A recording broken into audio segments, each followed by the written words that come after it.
Popular psychologist Carol Dweck popularized the term growth mindset versus fixed mindset. With a growth mindset, you shift your perspective to one of opportunity and, well, growth. You're not stuck in the current system, the thoughts you observed as a child, or the systems of your culture. You can use these mindset tools to grow your perspective and have a healthier approach to money. Welcome to the Military Money Manual podcast, where every episode is all about achieving financial independence in the military faster than before. We believe personal finance shouldn't be boring or intimidating. Building wealth can be simple, and financial freedom is the ultimate financial goal. Now, here's your hosts, Spencer and Jamie. Welcome back to the Military Money Manual podcast. I'm Jamie, and I'm here with Spencer Reese from the militarymoneymanual.com and author of the book, The Military Money Manual, and my good friend. So we're happy to be here today and talking about growth mindset and how it relates to your financial life. And before we start into what that means, we're going to take this from a book called Mindset, The New Psychology of Success, and how some of those principles can affect your financial life as well. So we're going to start with just a real quick overview of the book, like a 3-minute booksummary.com kind of thing. I don't think that's a website, but I should probably buy that domain. In the book, she shares research on mindset and its impact on success. And it's not about money, but it certainly applies to our mental relationship with finances, as you'll see throughout this episode. Basically, your view of yourself can determine everything. If you believe that your qualities are unchangeable, that's the fixed mindset, you will want to prove yourself correct, and you'll look for opportunities to prove that over and over again, that you have no potential, no well-being to increase or anything like that, no ability to learn from your mistakes. Why waste time proving over and again how great you are when you could be getting better? You do that through this growth mindset. People approach these problems with one of two mindsets. Are you not smart enough to solve it, or have you just not solved it yet? It's a super interesting concept, Jamie. It actually reminds me a lot of, I think it's a concept from Buddhism or mindfulness, Vipassana training, where you have like a beginner's mind. You bring a beginner's mindset to things.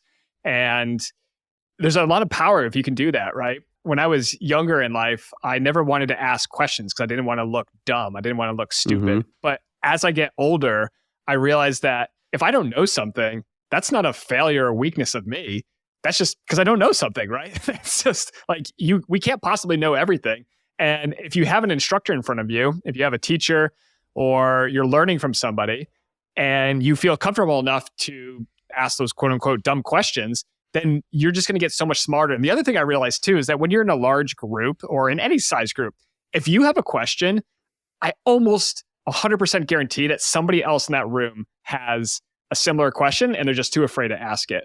And so I love being the dummy in situations when somebody starts explaining something and they're using jargon or they're using acronyms. I mean, you see this all the time in aviation, in the military, where basically they're just getting up there and trying to prove how smart they are.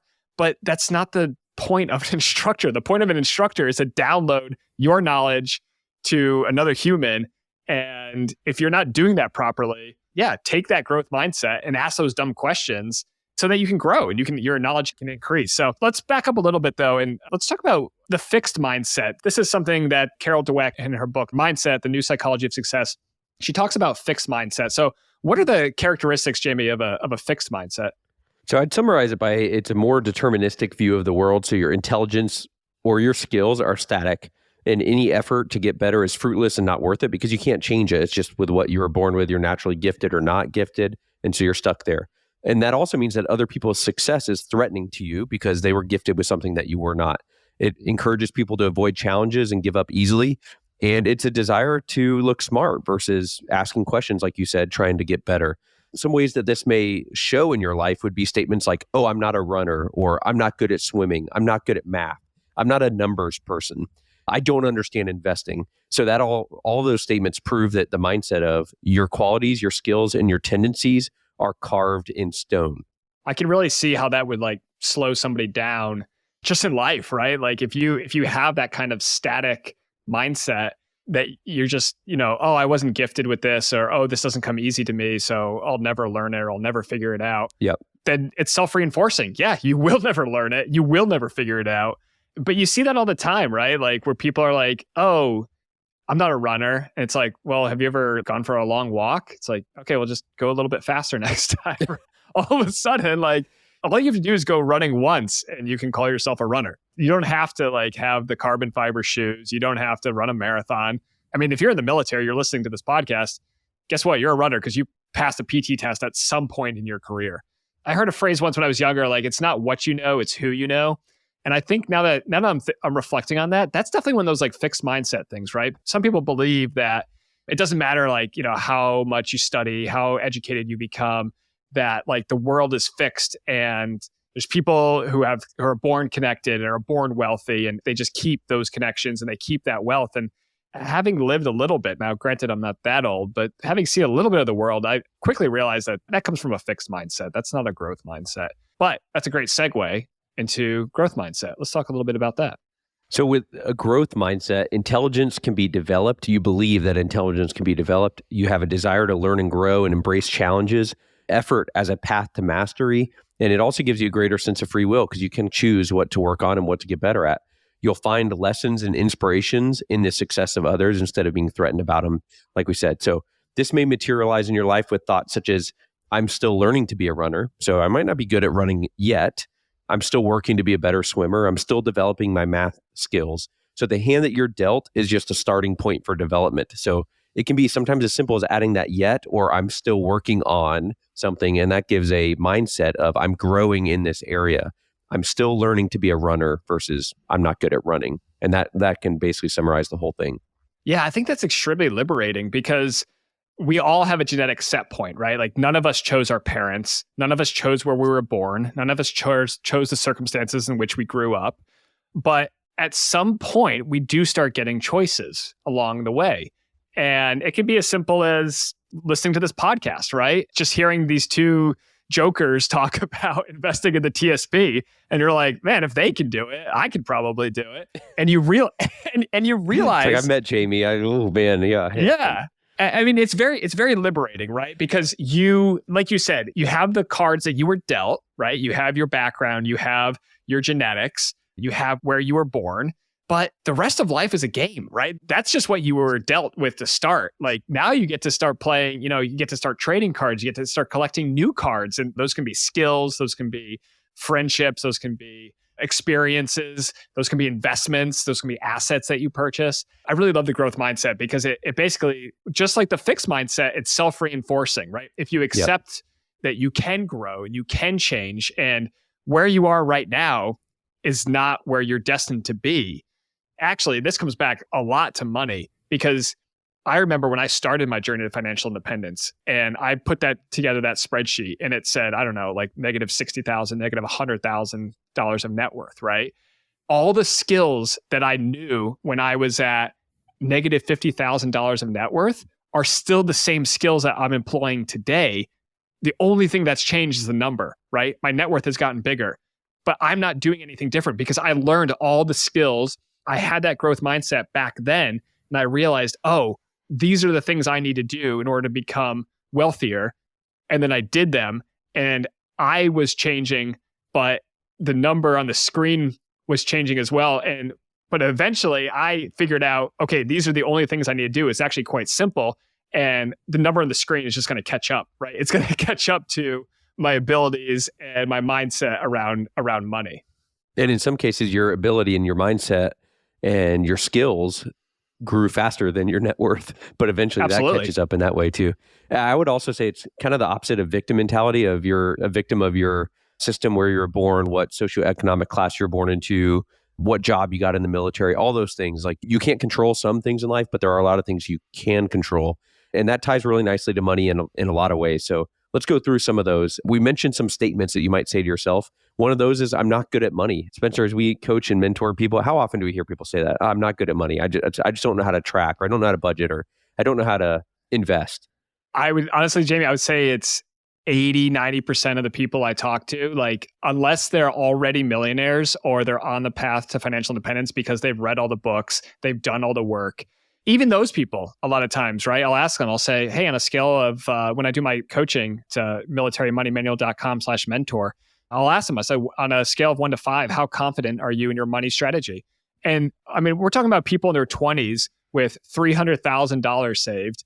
And they'll say, oh, I'm a 3, I'm a 4. And I'm like, dude, if you're a 3 or a 4, like the rest of the world is like -50. Like you are doing so well. And maybe they're being a little humble and maybe it's a confidence thing, but it is pretty revealing that people from all walks of life, oh, I'm not good with money. Oh, I've never been good with money. And you hear it all the time. And really the first step is, I don't even know if it's worth saying. I think it's maybe just like we've been talking about, Jamie, with the growth mindset. Maybe it's, I'm not good with money yet. When I was in my 20s and my wife and I had a negative net worth because of all of our debt, that's a great place to start and be like, you know what? I'm not good with money yet, but I'm going to be, and I'm going to learn, and I'm going to do the work, and I'm going to figure it out. And the best part for me, and I think this is true for you too, is I'm going to turn around and I'm going to tell other people how I did it. It's not always easy and it's not always popular and it's not quick, right? And that's the thing is, we talk about all these ways to save and invest on the show, but people are always looking for the shortcut, right? They're always like, yeah, that's great, but what about this crypto? Or what about this real estate deal? Or can we use the VA loan again to a fourplex and then I can get a bunch of roommates? And it's like, you can do all that, but that sounds like a pain in the ass. So I think that mindset just goes to a lot of people don't understand that it's not the way that your family or rank or where you're born. And they have this mindset of, I'll never catch up because so-and-so had whatever, or could be, I'm enlisted and I'll never be able to build wealth. And I mean, we hear that. And I understand that it's a different situation. I truly do. And the math is different when the shovel is smaller, but that fixed mindset is not going to serve you at all.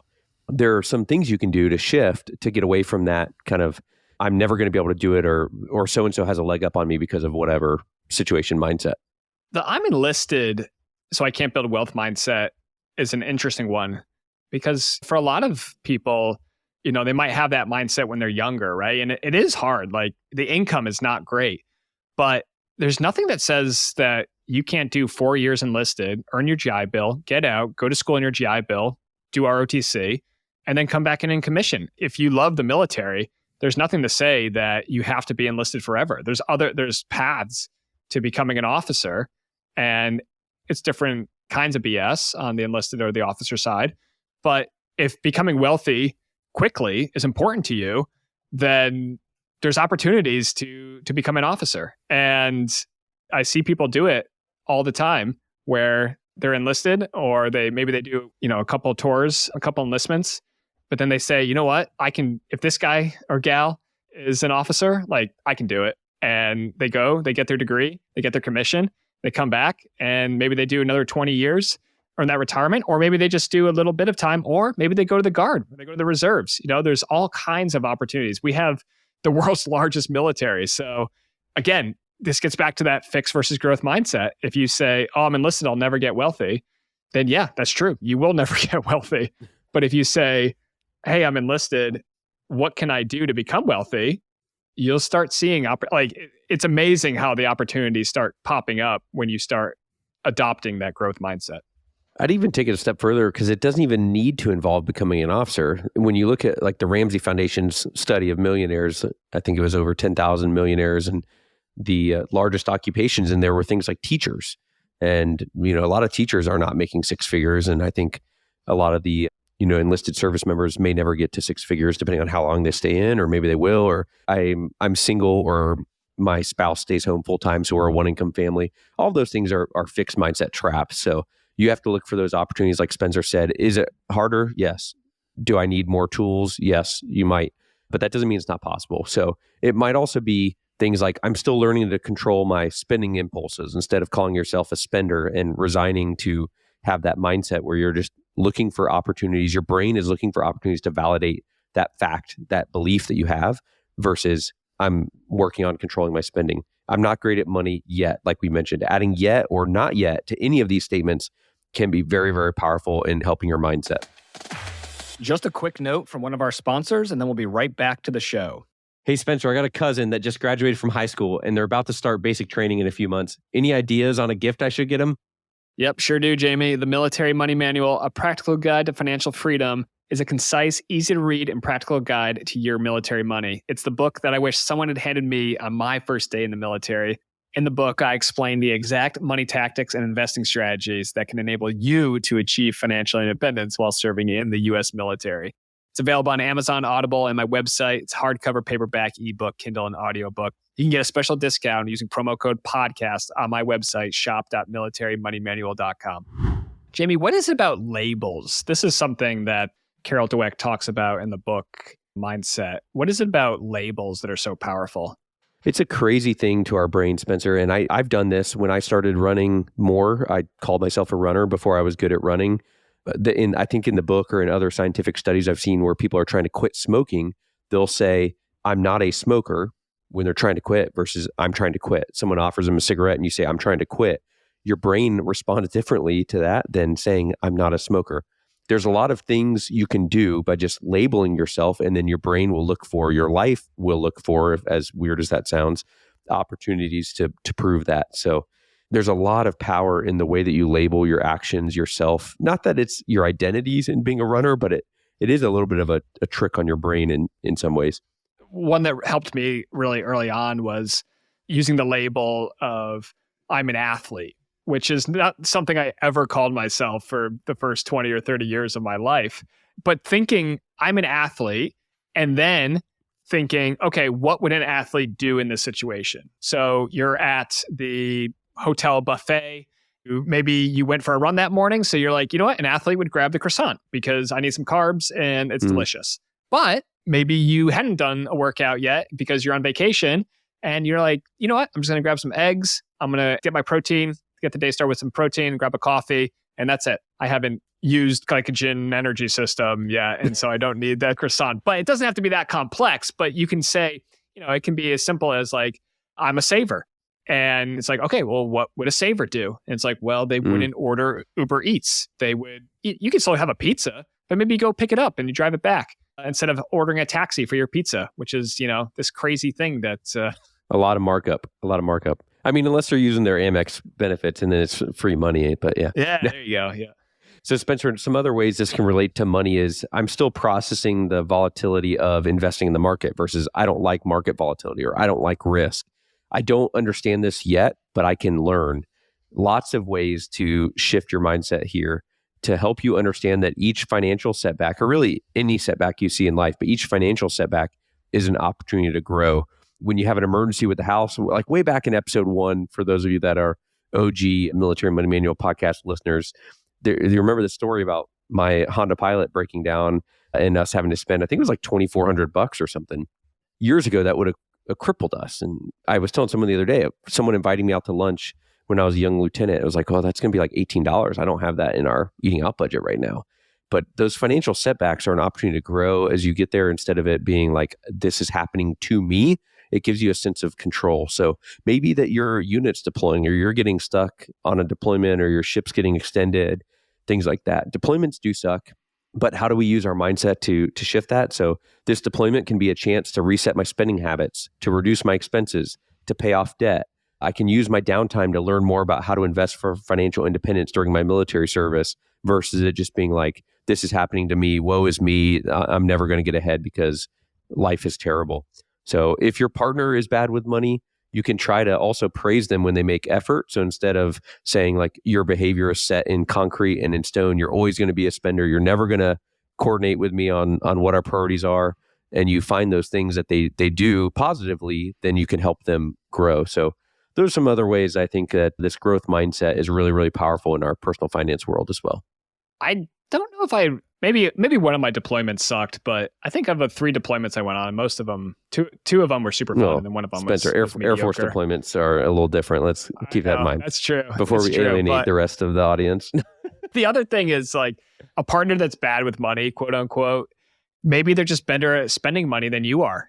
Maybe you're good at saving, but they're good at spending money. And it does take 2 to tango. And even if both of you are super savers, one of you is going to save more than the other. It's just impossible to put 2 people in a relationship together that have the exact same spending habits. Like one person is going to be the person who judges the other person for the hair. They oh my gosh, they went out and got a haircut once every 2 months or whatever. Like, come on, you got to let those little things go. So I think in a relationship, it can be really powerful too to have labels like we're a couple that gives, or we're a couple that we're a couple that saves and invests for the future because we're optimistic about, our investment returns. And we think that the US stock market has an annualized 10% before inflation return over the last 100 years. And if you look at what's happened in the last 100 years, there's been some pretty bad things that have happened. And there's been some decades where it was completely flat. You look at the 2000s, you look at the 1960s, inflation was running away and the Fed was not doing anything about it. And it sucked. It sucked. I know on an inflation adjusted basis, the stock market went nowhere. And yet we've still had 10% annualized returns for over the last 100 years. So, adopting those labels of I'm an investor, and that can be as simple as I put my 5% into the TSP and I get matched. That's 100% return. People would kill for a return like that. That's another good label that you could use for yourself. Yeah, I was thinking about our episode with Garrison a couple weeks ago with I'm generous and that label for your family. And again, your brain's looking for opportunities to prove yourself right when you use that mindset and the labels. All right, Spencer. So let's say that someone's been touched by this message here on this podcast and they're like, man, I do think I can change my mindset with money a little bit. What are some things to help them grow in their personal finance world? Well, I think all of us learn in different ways, Jamie. So it's going to be different for every person, but I think it starts with a mindset change. I think it starts with recognizing that you were dealt a certain hand of cards. Up until this moment in your life, you thought you were fixed. But if you just have that simple mindset shift, and that could come just from listening to this podcast and say, I can grow, I can change, I can learn, I can adapt. Would you take that mindset change, then you can go and you can learn. And people learn in all kinds of different ways. So I probably learn best from reading. I love reading on my Kindle. I love highlighting on my Kindle. I can export the highlights and I can review them later, which I almost never do, but I could. You can listen to books on Audible. You can listen to podcasts like this one. Military One Source has a lot of good information out there. My website, militarymoneymanual.com, has a lot of good information. There's a lot of good books out there too. If you're just getting started, I Will Teach You to Be Rich by Ramit Sethi, The Simple Path to Wealth by J.L. Collins are excellent. If you're a little bit further along, Psychology of Money by Morgan Housel. These are just some of the books out there. But if you go to Amazon and you search money books, one of the most popular ones, Jamie, is Rich Dad, Poor Dad. I did not resonate with the message, but some people, after they read that book, they're like, oh my gosh, I need to buy assets, not liabilities. That's a huge mindset shift. A lot of people respond to that. And so I do credit Robert Kiyosaki for that light bulb moment that happens in a lot of people when they're like, oh my gosh, I've just been throwing all my money away and that's why I don't have money. And if I save and invest it, I will have more money. And money is ultimately freedom and options. Again, that all just starts with a mindset shift. I think there's a lot of opportunities for if you're listening to this podcast and you're like, man, I've always been poor or I've always been low income or, I just feel like I can never get ahead. If you just add that little yet to the end of those sentences, like I haven't saved anything yet, like I haven't built wealth yet, but you start learning and understanding. And the concepts are so simple, Jamie. I mean, they're not easy, but they're incredibly simple. Jeremy Schneider at Personal Finance Club, what is his 2 rules? Spend less than you earn and invest early and often. And that's about it. That is all of personal finance. That is all of building wealth in America in 2024, condensed down to 2 rules. And if you just do those 2 things, which are very simple, but not easy all the time. If you just do, in the military though, I feel like we do have a leg up. But if you just do those 2 things for a long enough period of time, I guarantee you'll become a millionaire. The last one I would add to that list of how to help yourself grow with your money mindset here would be talking about this with your partner. If you're married or a friend, if you're not, or a significant other, share some of the traps that you fall into, some of these mindset fallacies or mindset traps that you fall into often with, hey, I have been thinking this and I was listening to this podcast the other day. Maybe you listened to it together in the car one day and you talk through some of the reasons that you felt like you can't change or you felt like you can't get ahead or you felt like it was pointless to save or invest or to try to cut spending or to talk about how much you're even spending or to try to track anything because of mindset traps. And just acknowledging that and understanding that there is a fixed mindset or growth mindset that everyone falls into. Knowing that is a large portion of the battle. Now that you know that, you're empowered to go talk about it and reflect on it some, whether you journal about it or you like talking out loud to a friend or however you like to reflect on things. It's worth a little bit of your time to digest this. Carol Dweck has a TED Talk you can listen to that'll kind of summarize the book, or get the book from the Libby app, which is the free duty MWR library. We've done a podcast episode on that before, or Audible or your base library or wherever. Go get the book and digest more of this information. And it's really, really powerful for your life, especially in your money. A couple other quotes from the book I just want to highlight real quick. Is in a portion she talks about why hide deficiencies instead of overcoming them. Why look for friends or partners who will just shore up your self-esteem instead of the ones who will also challenge you to grow? And why seek out the tried and true instead of experiences that will stretch you? The passion for stretching yourself and sticking to it, even or especially when it's not going well, is the hallmark of growth mindset. This is the mindset that allows people to thrive during some of the most challenging times in their lives. And that is definitely true about money. And then the last thing I'll leave the listeners with, Spencer, is that you can get better at money. Or as Spencer likes to say, you can get better at money. You can use the challenges of your past to learn and grow. You're not stuck being broke or being an impulsive spender. You control the mindset that will enable you to build serious wealth in your career. And you just have to understand that you are still working on being better with your money. And while you're working on getting better with your money, you could leave us a 5-star review on Apple Podcasts or Spotify. It's the best way to say thanks. And it gets the podcast out there for more listeners, military listeners, to get better with their military money. Email podcast@militarymoneymanual.com or DM us at Military Money Manual on Instagram. We'll catch you in the next episode of the Military Money Manual podcast. Thanks so much for tuning in to this episode of the Military Money Manual podcast. If you're enjoying the show, please feel free to rate, subscribe, and leave a review wherever you listen to your podcasts. This helps others find the show, and we really appreciate it. Thanks again for tuning in, and we'll catch you in the next episode. The views and opinions presented here are those of the speakers and do not necessarily represent the views of the DoD or its components. Reference to any commercial products or services does not constitute DoD endorsement of those products or services.